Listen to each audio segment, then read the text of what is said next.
Bapak Ibu hadirin yang kami hormati, Forum Koordinasi Pembangunan Wilayah berbasis penataan ruang Pulau Sulawesi yang kita laksanakan pada hari ini merupakan inisiatif strategis dari Kementerian Koordinator Bidang Infrastruktur dan Pembangunan Kewilayahan Republik Indonesia yang juga bekerja sama dengan pemerintah Provinsi Sulawesi Tengah dan Kementerian Lembaga Teknis dan melibatkan seluruh pemerintah daerah sepulau Sulawesi.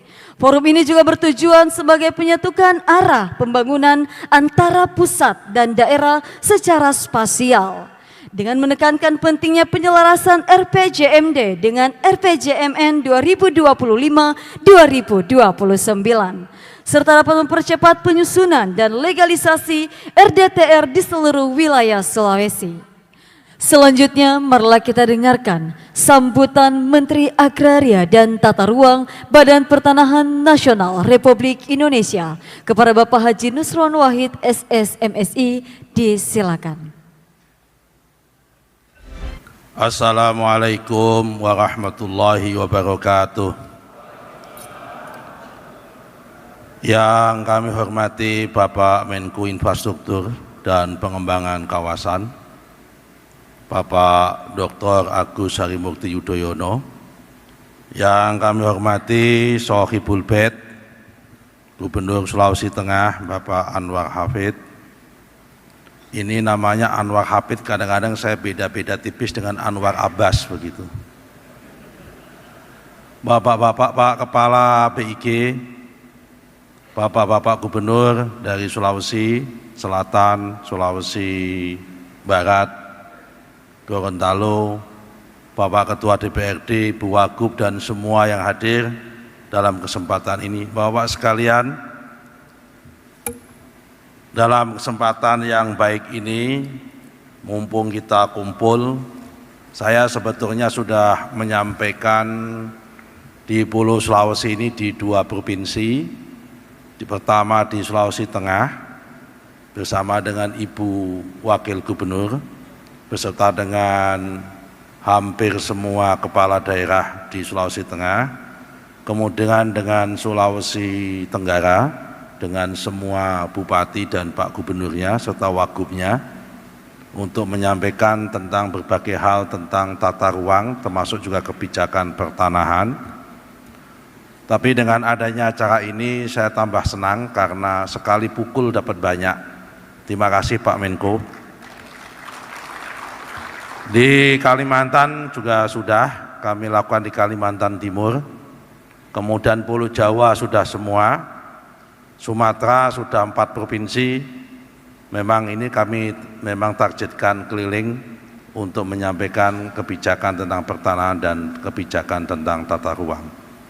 Yang pertama tentang kebijakan pertanahan terlebih dahulu, Bapak-bapak sekalian, Bapak-bapak kepala daerah, baik itu gubernur maupun bupati, ini adalah ex officio menjadi ketua gugus tugas reforma agraria.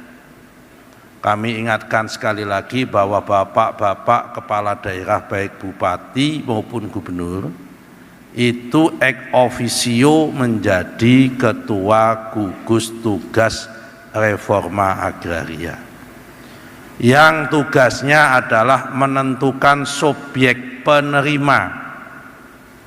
Jadi subjek penerima reforma agraria itu tanda tangannya Pak Gubernur dan Pak Bupati.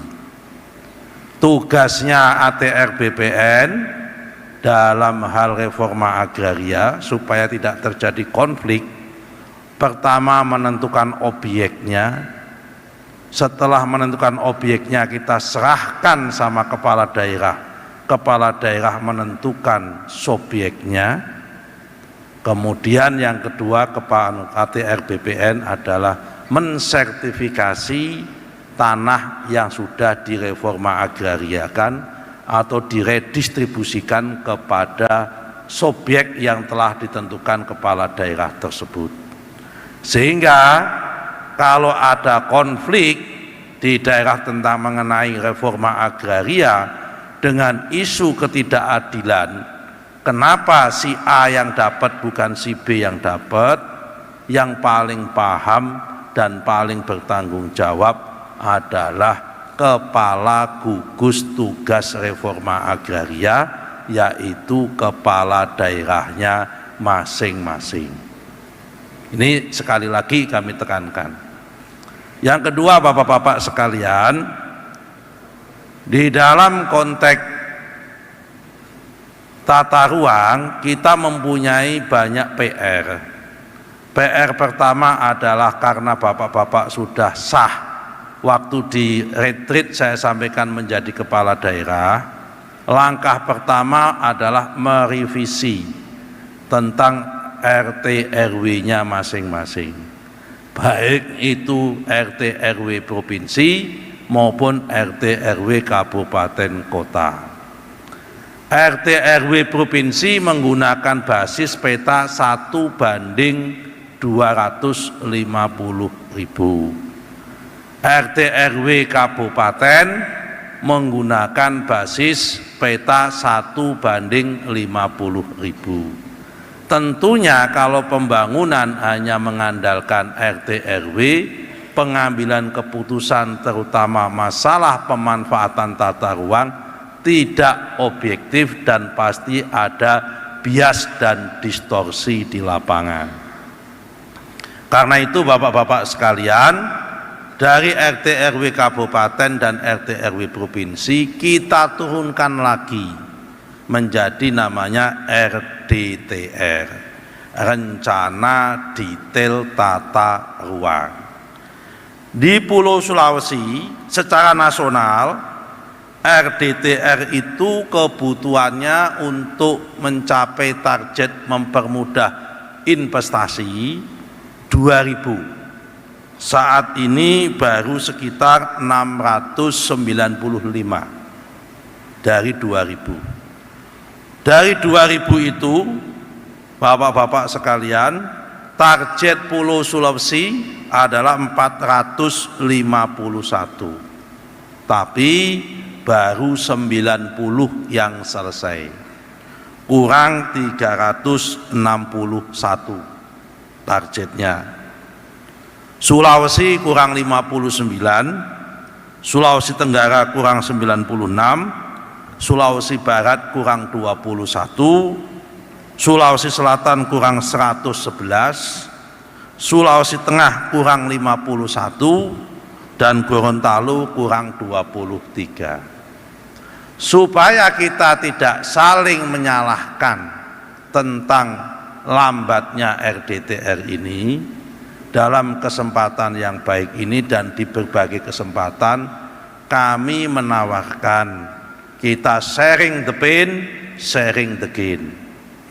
Kekurangan 361 ini dibagi 3. Sepertiga tanggung jawab kami Menteri ATR BPN sebagai pemerintah pusat, Kementerian ATR BPN tanggung jawab sepertiga. Sepertiga tanggung jawab kabupaten kota untuk nyusun, sepertiga tanggung jawab pemerintah provinsi. Karena pemerintah provinsi tidak boleh menyusun RDTR, maka nanti kami usulkan mekanismenya adalah mekanisme hibah dari pemerintah provinsi kepada kabupaten atau kota, supaya legal standingnya jelas. Nah, kami siap karena kebetulan kami mendapatkan warisan yang baik dari Pak Menko ketika Pak Menko menjadi Menteri ATR. Terima kasih Pak Menko. Ada program ILAS PP, Integrated Land Administration and Spatial Planning. Kami dapat bantuan dan loan dari Bank Dunia, sehingga salah satunya bersama dengan Pak Kepala BIG untuk menyelesaikan One Map Policy, dan salah satu programnya lain adalah untuk percepatan RDTR.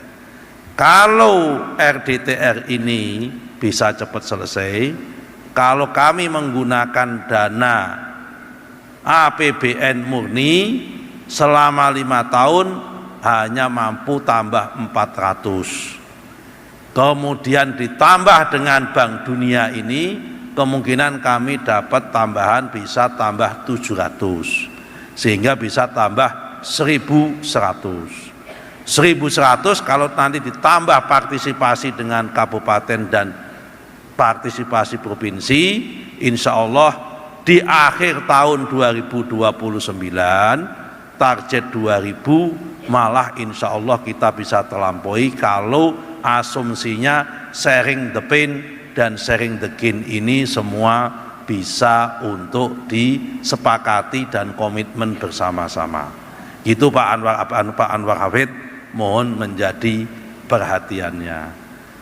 Untuk Pulau Sulawesi ini sudah sangat enak sekali karena one map policy atau peta peta tunggal, satu peta nasional dengan menggunakan basis peta 1:5.000 karena biaya RDTR yang paling mahal komponen 60% dari 3 miliar. Total biaya satu RDTR itu rata-rata 3 miliar.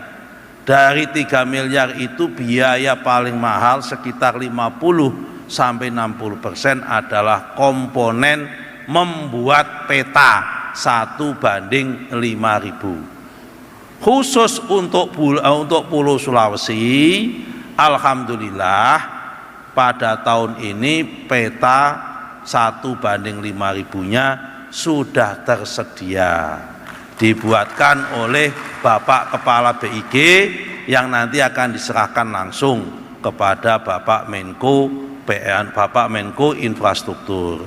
Ini patut kita syukuri, sehingga penyusunan dana untuk RDTR lebih murah dan kemudian penyusunan PKKPR lebih akurat dan lebih akuntabel.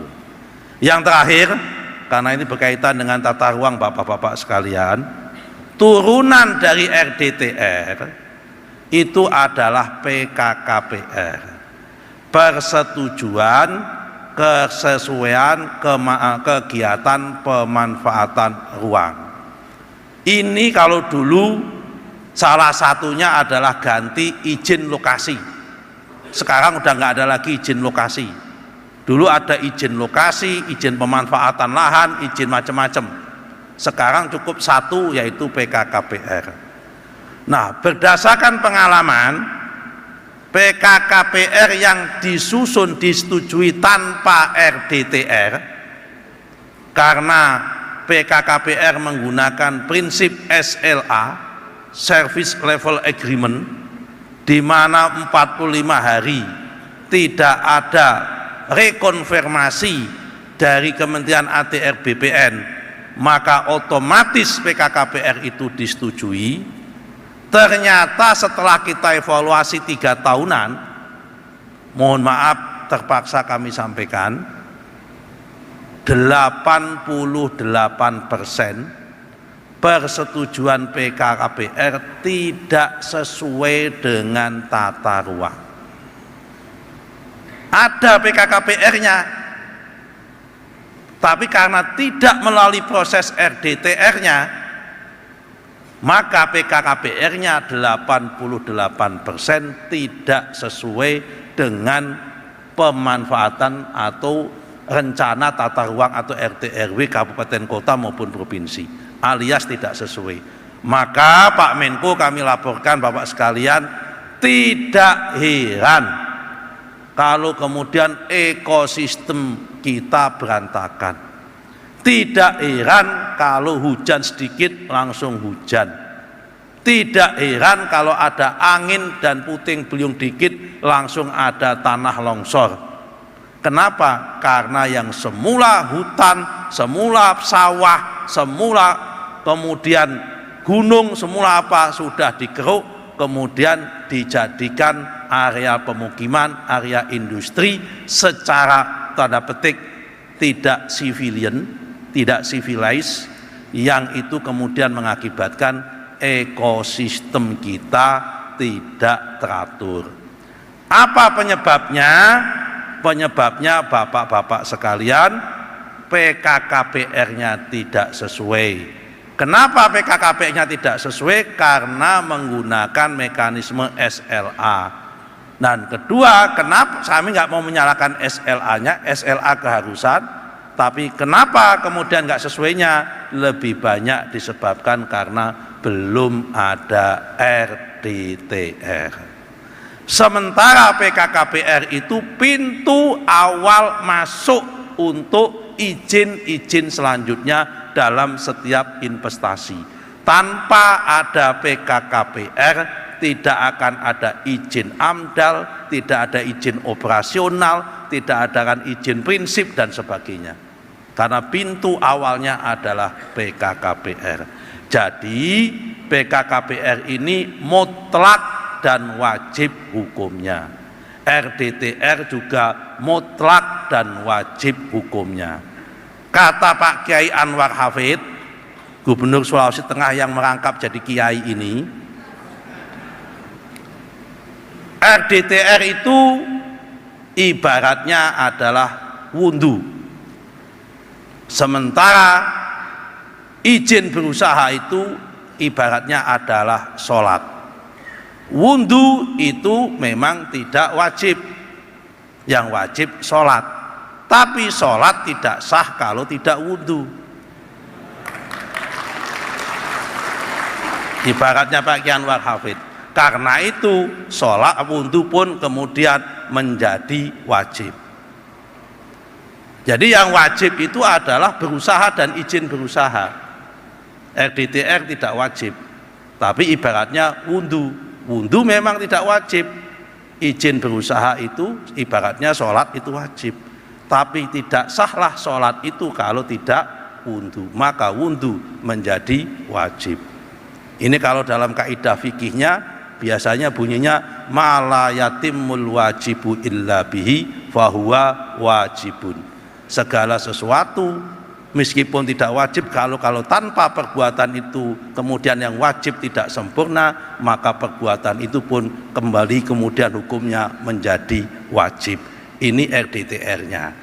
Jadi kadang-kadang nanti kita buat untuk meyakinkan para bupati, terutama di kawasan Sulawesi Tengah yang sangat religius ini, kita buat buku fikih RDTR juga nanti. Yang terakhir Bapak sekalian, kami ingin menyampaikan tentang alih fungsi lahan. Yang terakhir, salah satu program prioritasnya Bapak Presiden adalah masalah ketahanan pangan. Ketahanan pangan ini tadi sudah disinggung sama Pak Anwar Hafid, butuh sawah. Tidak mungkin pangan padi, jagung, ketela ditanam di udara, tidak mungkin. Karena itu butuh sawah. Nah Bapak-bapak sekalian, sebelum ada Perpres atau belum ada PP 21 tahun 2021 tentang masalah pengendalian alih fungsi lahan, setiap tahun alih fungsi lahan sawah menjadi kawasan industri maupun perumahan itu setahun kurang lebih 80.000 sampai 120.000 hektar. Akibatnya lagi-lagi sawah hilang. Bapak-bapak sekalian, sekarang kita tertibkan. Kami sudah dapat arahan langsung dari Bapak Presiden. Di dalam RPJMN total LP2B itu harus 87% dari LBS atau lahan baku sawah. LBS itu apa? Lahan baku sawah. Sawah yang existing. Sawah yang existing diturunkan menjadi LSD. Lahan sawah dilindungi. Apa itu lahan sawah dilindungi? LBS atau sawah dikurangi keterlanjuran. Terlanjur sawah yang terlanjur ada SD-nya, sawah terlanjur ada warungnya, sawah yang terlanjur ada gedungnya, sawah yang kadung ada lapangan sepak bola, itu dikurangi. Itu namanya LSD. Nah LSD dibagi dua. LSD yang LP2B dan LSD yang non LP2B. Yang LP2B namanya lahan pangan dan pertanian berkelanjutan. LP2B ini yang disebut dengan sawah forever, sawah selama-lamanya. Lagi-lagi kalau dalam bahasanya Pak Ki Anwar Hafid, ini sawah kholidina fiha abada, selama-lamanya menjadi sawah, nggak boleh berubah. Ini nggak boleh dialih fungsikan. Nah, jumlahnya menurut RPJMN 87%. Nah, kedua yang LSD non LP2B.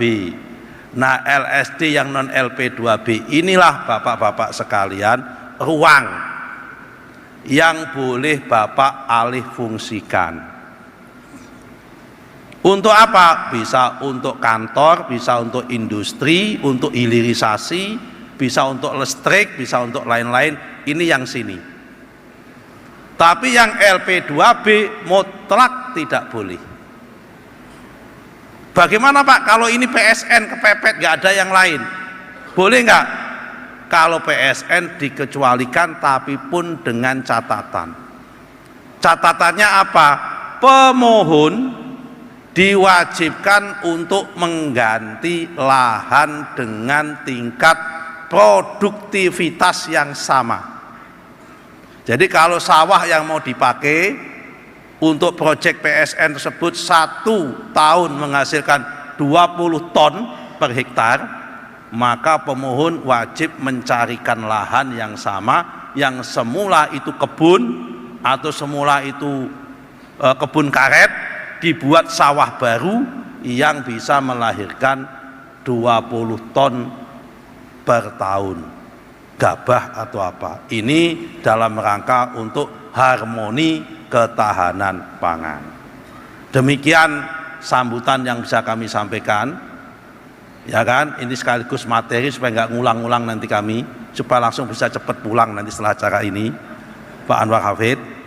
Ya kan, terima kasih Pak Anwar Hafid telah difasilitasi ini.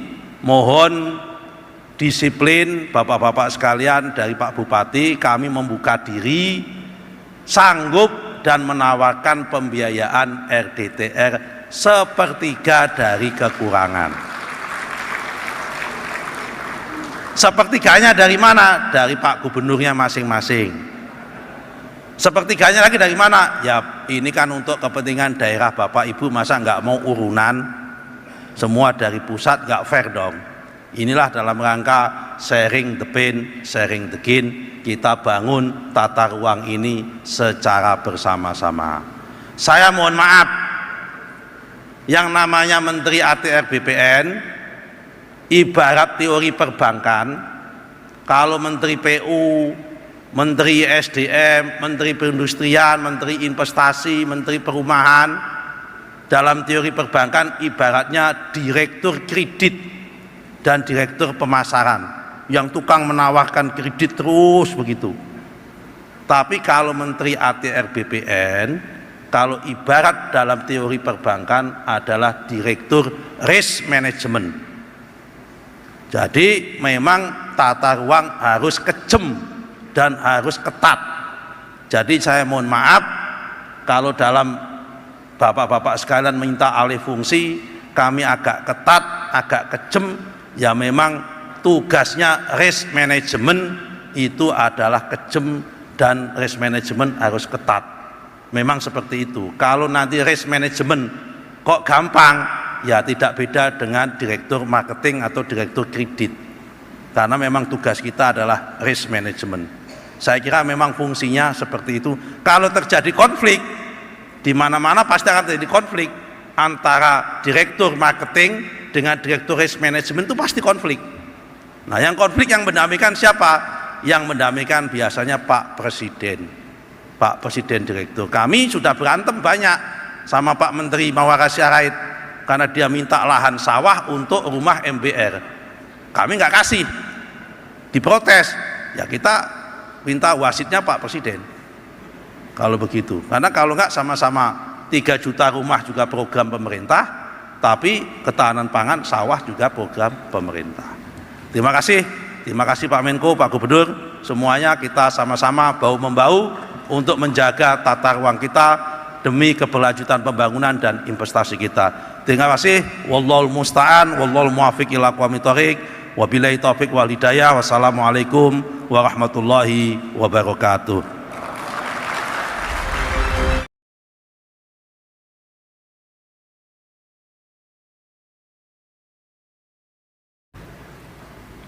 Selanjutnya, marilah kita ikuti bersama arahan kunci oleh Menteri Koordinator Infrastruktur dan Pembangunan Kewilayahan Republik Indonesia kepada Bapak Agus Harimurti Yudhoyono. Dengan hormat kami silakan.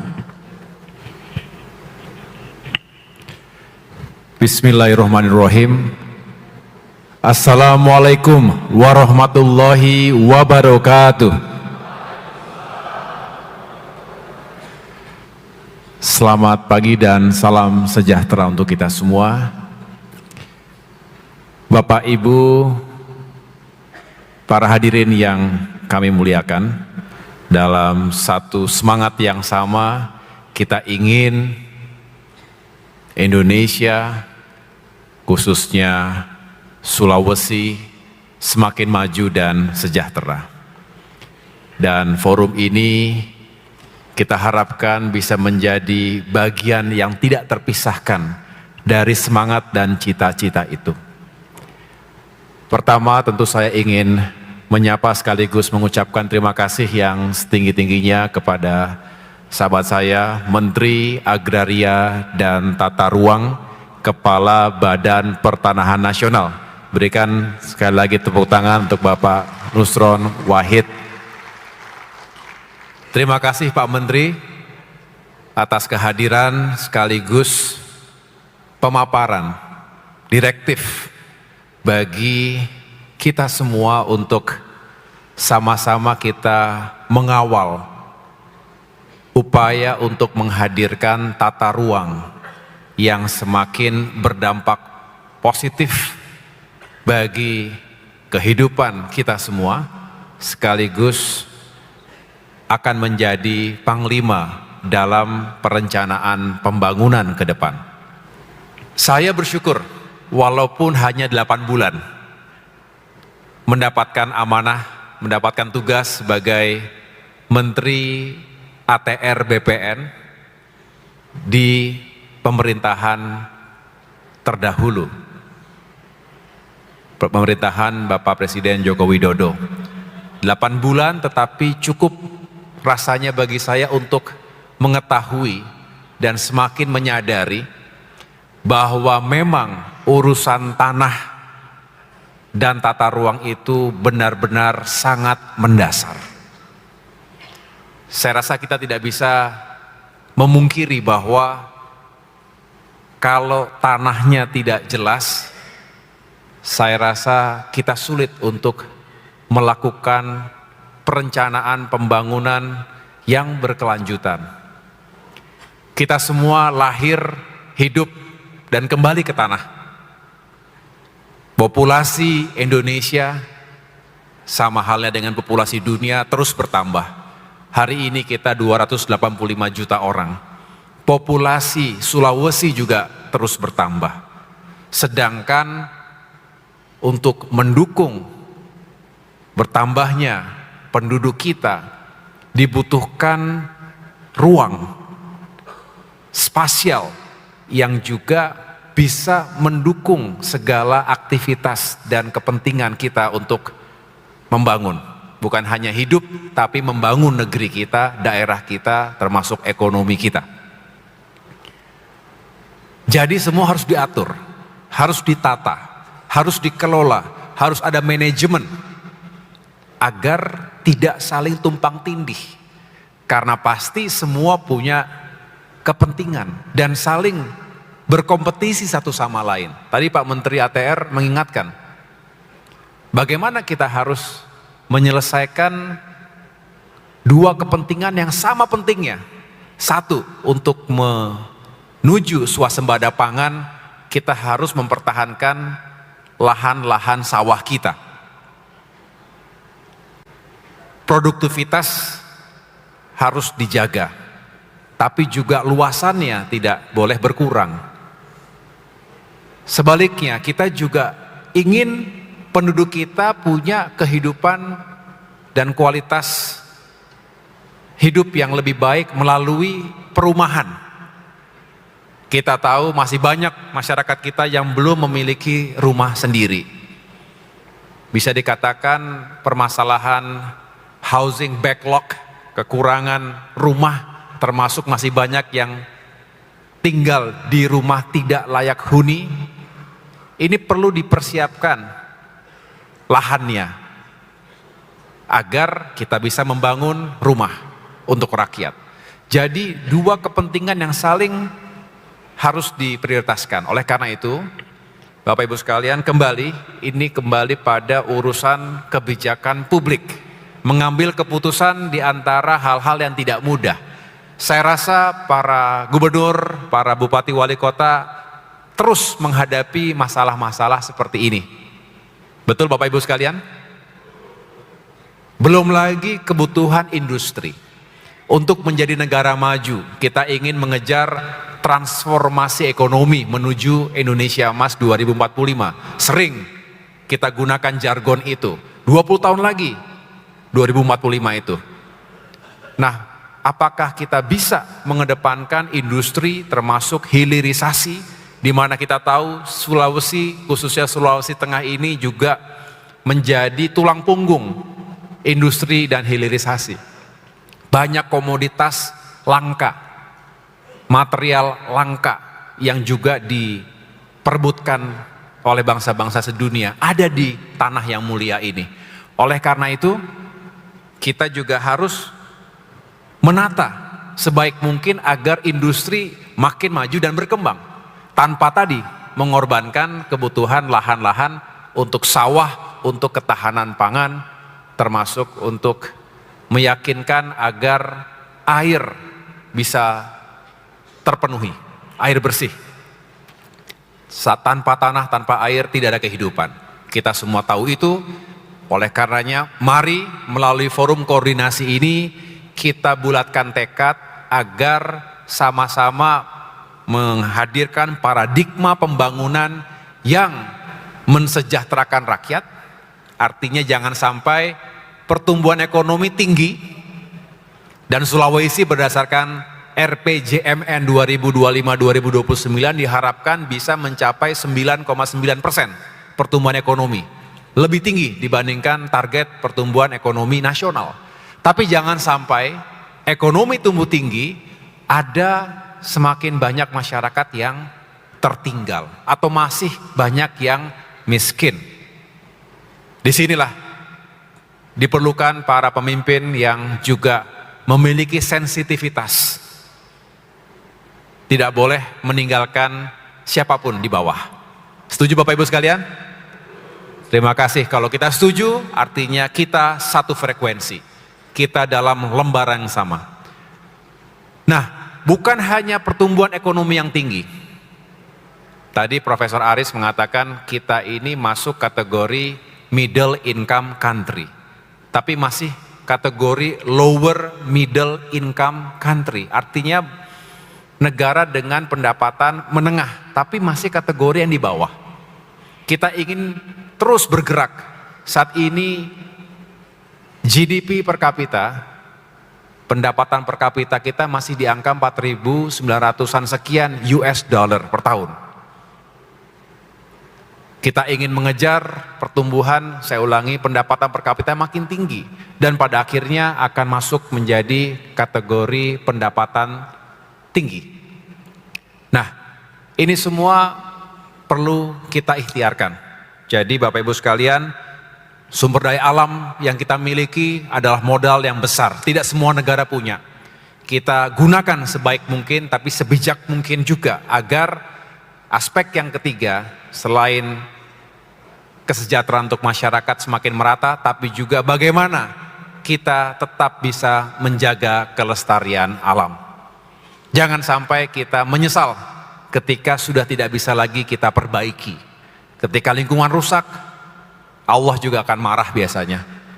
Ketika kita tidak bertanggung jawab pada alam kita, sama saja kita membiarkan generasi penerus, anak cucu kita menderita dan tidak bisa memiliki masa depan yang baik.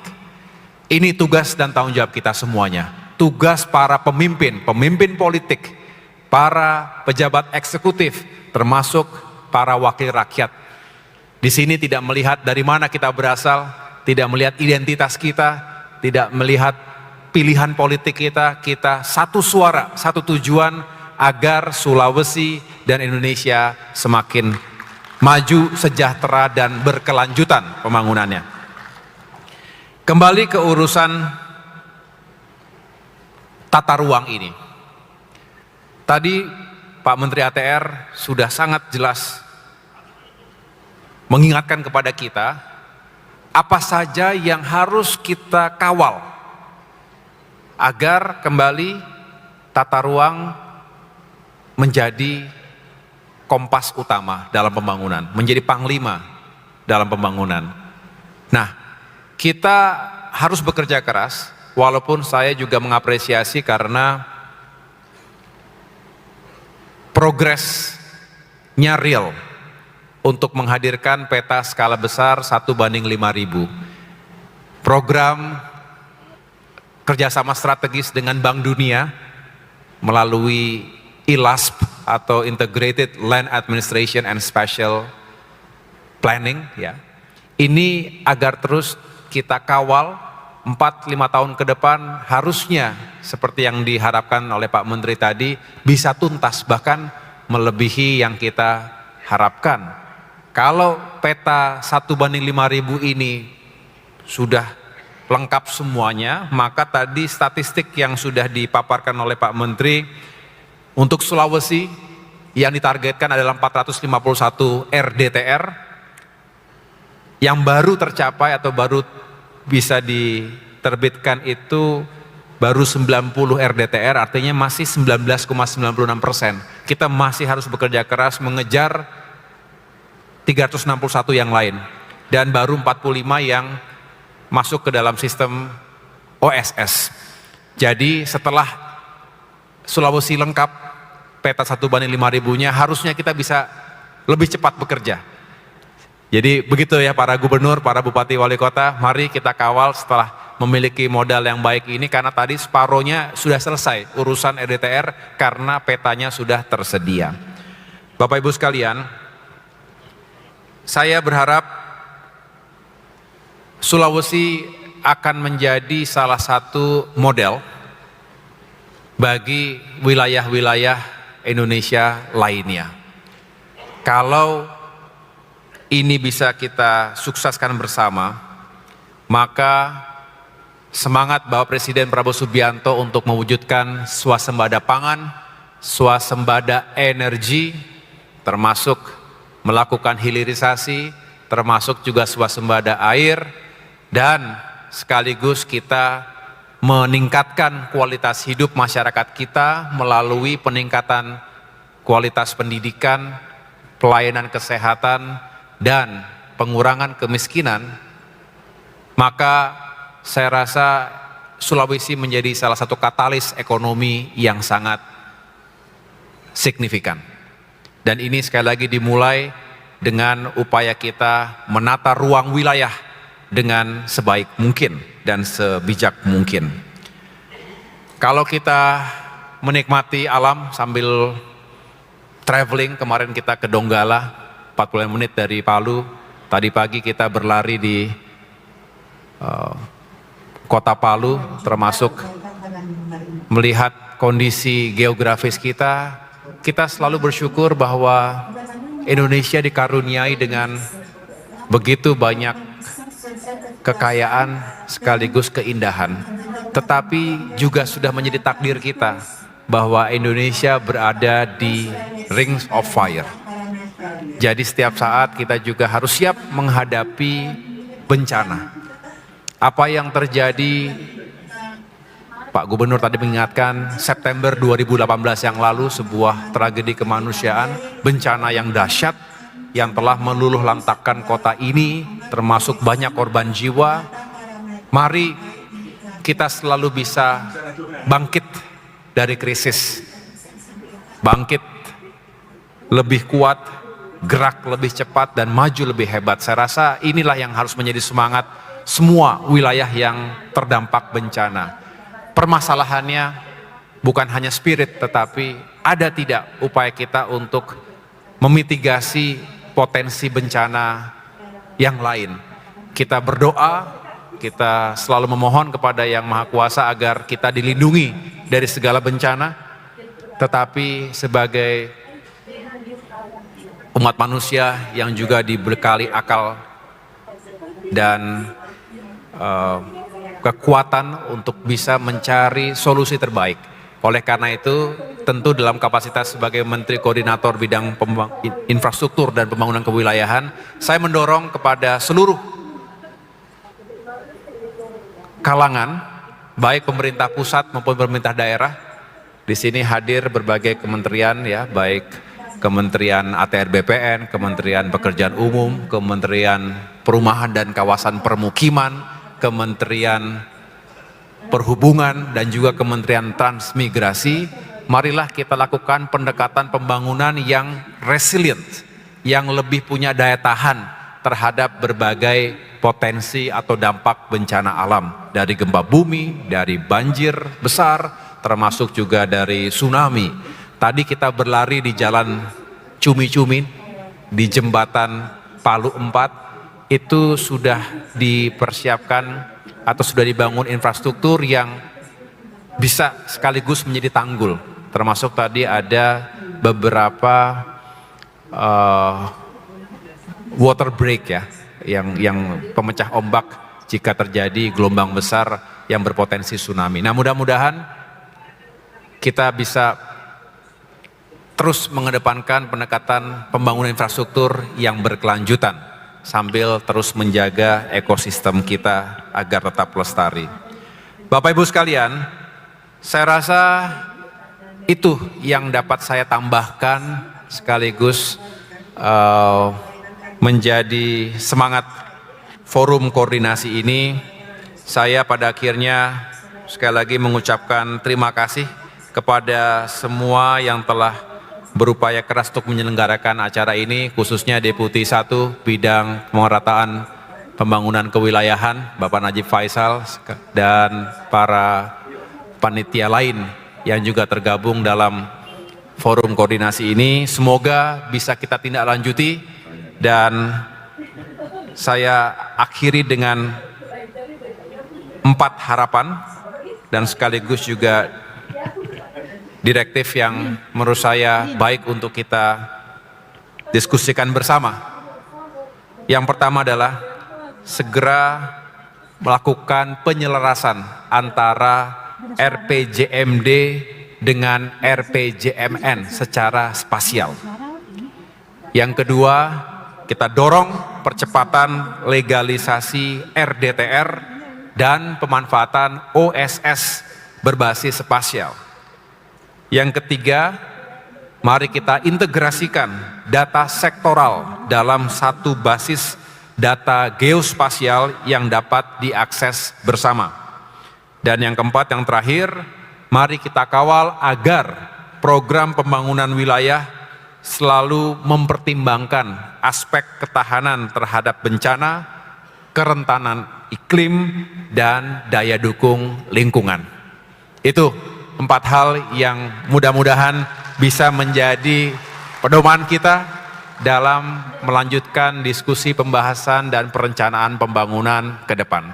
Sekali lagi saya mengucapkan terima kasih atas penyelenggaraan acara hari ini.